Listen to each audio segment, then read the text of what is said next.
பழனி பாபா அவர்களின் நினைவு கூட்டத்திற்கு வந்திருக்கிற அத்தனை பேருக்கும் எனது நெஞ்சார்ந்த நன்றியை தெரிவித்து, பழனி பாபா அவர்களை பற்றி சொல்ல வேண்டும் என்று சொன்னால், எங்களுக்கு ஓட்டு போடுங்க, போட்டீங்கன்னா வெற்றி விழா, இல்லைன்னா அனுதாப கூட்டம். ஆனா உங்களையும் எங்களையும் பிரிக்க முடியாது. எப்போ உங்களுக்கு புத்தி வருதோ அதுவரை பேசிக்கொண்டோ இருப்போம். உங்களை திருத்த வேண்டிய கடமை எங்களுக்கு இருக்கிறது. அப்படியே நாம் தமிழர்கள் கண்ணை மூடுங்க, திரும்பவும் நான் படிக்கிறேன். உங்கள் கண்களுக்கு முன்னால் யாரோட உருவம் வருதுன்னு சொல்லுங்க. எங்களுக்கு ஓட்டு போடுங்க, போட்டீங்கன்னா வெற்றி விழா, இல்லைன்னா அனுதாப கூட்டம். ஆனால் உங்களையும் எங்களையும் பிரிக்க முடியாது. எப்ப உங்களுக்கு புத்தி வருதோ அதுவரை பேசிக்கொண்டே இருப்போம். உங்களை திருத்த வேண்டிய கடமை எங்களுக்கு இருக்கிறது. ஈரோடையும் கண்ணை மூடி நினைத்தால் அண்ணன் சீமானின் உருவம் தான் நமக்கு வரும். பாபா அவர்கள் இருக்கிற போது இத்தகைய பெரும்படை அவரோடு இருந்ததோ இல்லையோ, இன்றைக்கு பல சாட்டைகள் இருக்கிறார்கள், பல சேட்டைகள் இருக்கிறது. அதனால் அண்ணன் சீமானை எவனாலும் ஒரு மசரும் கொடுக்க முடியாது. ஏதோ அவர் பலருக்கு எதிரானவர், சிலருக்கு எதிரானவர் சொல்றாங்க.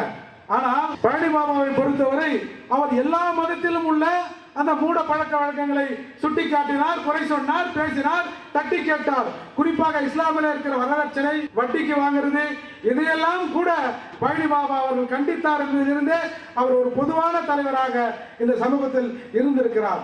இன்றைக்கு பல பேர் கூட்டணி கட்சிகள் என்றால் அடிமை சாசனத்தை எழுதி கொடுத்துட்டு அப்படியே இருக்கிறார். 25 ஆண்டுகள் கருணாநிதியோடு உறவாக இருந்தவர் 25 மாத ஆட்சிக்கு பிறகு அதை முறித்துக் கொண்டு வெளியே வருகிறார். அதற்கு அவர் சொன்ன காரணங்கள்: 13 பள்ளிவாசல் மீது தாக்குதல் நடத்தப்பட்டது, 11 இஸ்லாமிய சகோதரர்கள் மீது பாலியல் துன்புறுத்தல் நடத்தப்பட்டது, 16 கலவரங்களில் 11 இஸ்லாமியர்களை சுட்டுக் கொன்றார்கள்.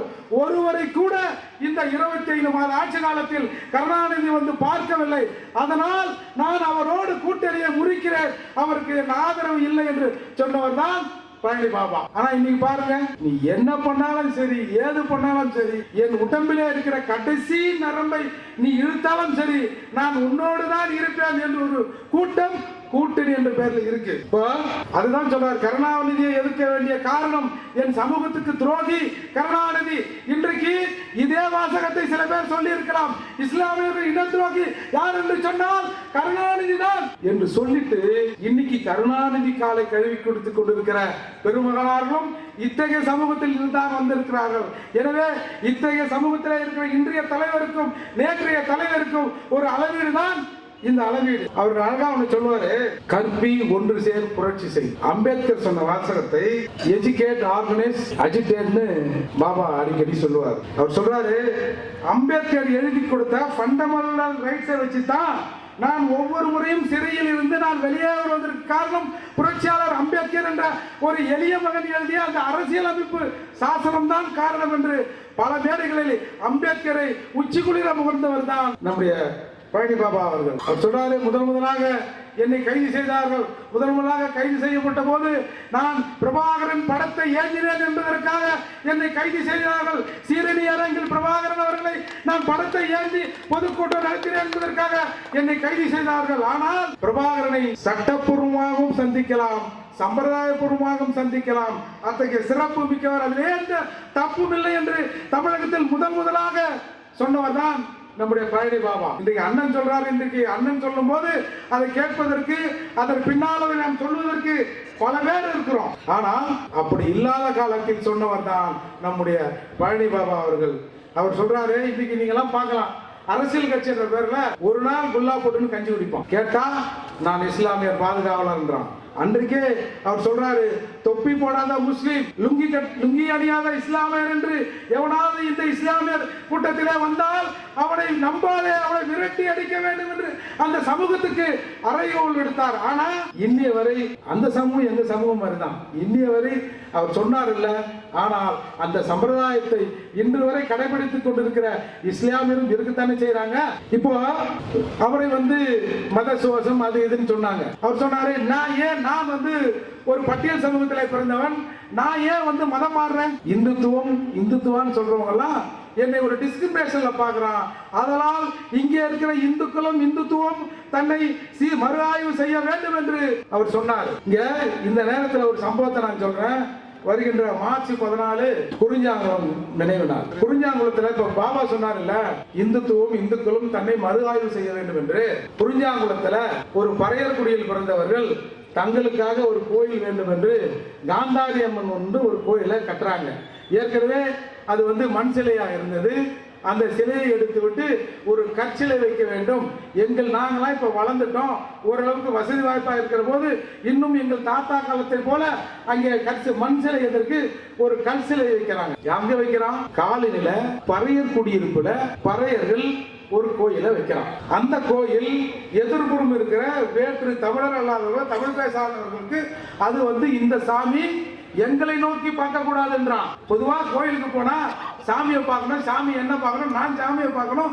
அப்படி கும்பிடுகிற இந்த சமூகத்துல பறையர் குடியிலே இருக்கிற ஒரு சாமி, அந்த சிலையின் கண்கள் எங்கள் பகுதியை நோக்கி பார்க்க கூடாது, கோயில் கட்டி கும்பிடுற அளவுக்கு நீங்க வளர்ந்துட்டீங்களா அப்படின்னு அதற்கு எதிர்ப்பு தெரிவிக்கப்படுகிறது. அந்த எதிர்ப்பு கலவரமாக மாறுகிறது. அந்த கலவரத்திலே பட்டியல் சமூக மக்களுக்காக அண்ணன் சீமான் போன்ற அந்த காலத்தில் இருந்த வைபா, ஜான் பாண்டியன் இவர்கள் எல்லாம் ஓர் அணியில் திரண்டு பேச்சுவார்த்தைக்கு போறாங்க. உங்களுக்கு ஒன்று தெரியுமா? அந்த மாற்று சமூக தெலுங்கருக்கு ஆதரவாக வந்தது யார் தெரியுமா? வைகோவின் தம்பி ரவிச்சந்திரன் தான் அந்த தெலுங்கர் சார்பாக அந்த பேச்சுவார்த்தையில ஈடுபடுகிறார். பேச்சுவார்த்தையில தோல்வி அடைகிறது. இவர்கள் கோயில் கட்டுகிற வேலையை செய்கிறார்கள். அப்படி வேலையை செய்த போது ஒரு நாள் இரவு அந்த நேரத்தில் அங்க இருக்கிற டூரிங் டாக்ஸில இரண்டாவது சினிமா பார்த்து விட்டு அவர்கள் வருகிறார்கள். சுப்பையா, சக்கரை பாண்டி, அன்பு, அம்பிகா ஒரு 4 பேர் நண்பர்கள் செகண்ட் ஷோ சினிமா பார்த்துட்டு வரான். அப்போது அந்த 4 பேரையும் கழுத்தை அறுத்து, கழுத்தை வெட்டி, கை கால்களை துண்டம் துண்டமாக ஆக்கி கொல்லப்படுகிறார்கள். கொல்லப்பட்டதோடு அல்லாமல் பொதுவா தமிழகத்தில் பல கொலைகள் நடந்திருக்குது. கழுத்தை வெட்டியிருக்கான், காலை வெட்டியிருக்கான், சங்க அறுத்திருக்கான். ஆனால் குறிஞ்சாங்குளத்தில் அந்த கழுத்தை அறுத்து விட்டு அந்த 4 ஆணுறுப்பை அறுக்கிறான். அந்த 4 ஆணுறுப்பை அறுத்து மாத்தி மாத்தி இன்னொருத்தன் வாயில வைக்கிறான். இது என்ன அர்த்தம்?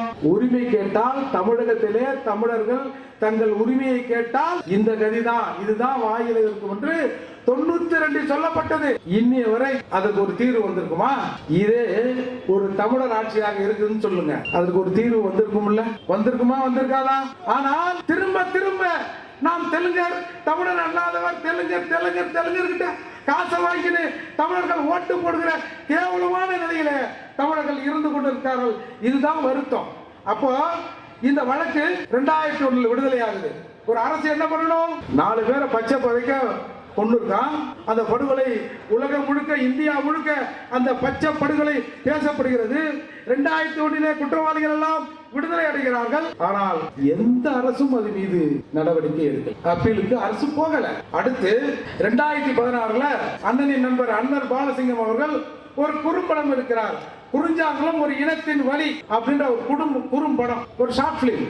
அந்த படத்தை அவர் எடுத்தார்ன்றதுக்காக அவரையும் அந்த குழுவையும் கைது செய்து சிறையிலே அடைத்தார்கள். பிறகு இப்படியாக தொடர்ந்து அன்றைக்கு 92 எப்படி அந்த படுகொலை நடந்து அந்த தமிழர்கள், ஆதி தமிழர்கள், பறையர்கள் எப்படி அடக்கப்பட்டு கிடந்தார்களோ, இன்றைக்கு 25 இன்று வரை அதே நிலையில் தான் இருக்கு. இது எப்படி தமிழகத்துல சாத்தியமாகுது? சீமான் பேச்சை கேட்க மாட்டீங்களே, இது எப்படி சமூகத்துல சாத்தியமாகுது? சீமான் அவர்கள் பேச்சை கேட்டால் இது தமிழகத்தில் சாத்தியமாகுமா?